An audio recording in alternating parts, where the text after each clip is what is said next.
Friends, last lecture we had seen about how to represent a chemical equations in the lesson of chemical reactions and equations. Now we are going to study the stages of writing of chemical equations. There are 6 stages of writing of chemical equations. For this, let us consider a chemical reaction which was as stated here. A colorless solution of zinc sulfate is formed on the addition of zinc dust and a blue color solution of copper sulfate. Here, copper sulfate and zinc are the reactants, whereas zinc sulfate is the product. Now, the first stage of the writing of chemical equation is that the reactants are on the left hand side of the reaction and the products are on right hand side of the reaction. An arrow indicates in between the reactants and products. Similarly, that arrow also indicates the direction of that reaction. Now, the second stage of writing of chemical equation is that if the reactants and products are more than one, then they are linked with plus sign, which is shows in reaction 1. Here, copper sulfate and zinc are the reactants. So, they are linked with a plus sign.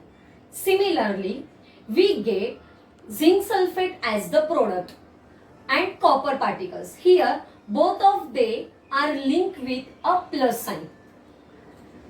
Now, the third stage, the physical state of the reactants. Here, there are mainly 3 physical states: gaseous, liquid and solid.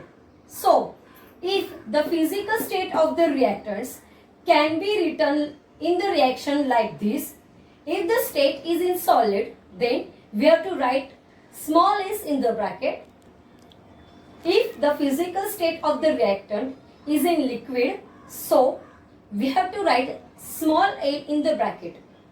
And the last one is that if the physical state of the reactant is in gaseous state, so we have to write small g in the bracket. Moreover, if the product is in gaseous state, instead of g, we are write an arrow indicating upwards of the direction of the reaction. Here, that arrow indicates pointing upwards to the direction of the reaction.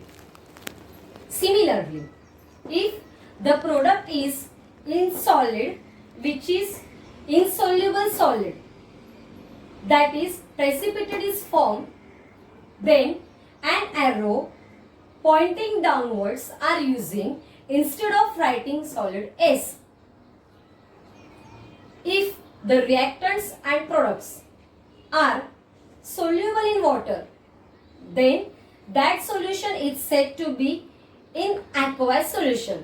Here, I am going to write the reaction 1 like this: copper sulfate, which is in solid state, plus zinc, which is in solid state. When both of they are react together to form a colorless solution of, that means a colorless aqueous solution of copper sulfate and copper particle, which is in solid state. Now, the fourth stage of writing of the chemical equation is that when heat is given from the outside of the reaction, it is indicated by the sign like this, which is written above the reaction. That arrow also indicates the direction of the reaction. For example, slaked lime is formed on heating limestone, which is written as follows. Here, slaked lime is formed on heating the limestone. And similarly, heat is released between the aqueous solution of copper sulfate and zinc dust, which is indicated as follows. Here, a blue color aqueous solution of copper sulfate, when reacts with solid particles of the zinc, then an aqueous, a colorless solution of zinc sulfate is formed with copper particles which is in solid state and heat is released in this reaction. Now, the fifth stage of writing of chemical equation is that it is necessary to fulfill the certain conditions like temperature, pressure, catalyst, etc. to bring about the reactions. These conditions are indicated like this. For example, the reaction of vegetable oil with hydrogen gas at temperature 60 degrees Celsius in the presence of nickel as a catalyst, it gives vanaspati ghee.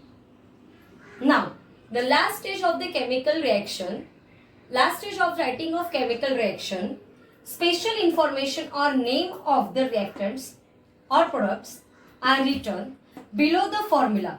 For example, when copper which is in solid state reacts with concentrated nitric acid, we get reddish colored poisonous nitrogen dioxide gas.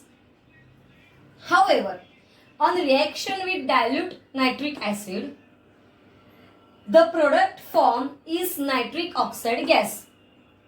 Here the reaction is represented as copper when reacts with dilute nitric acid, we get nitric oxide gas.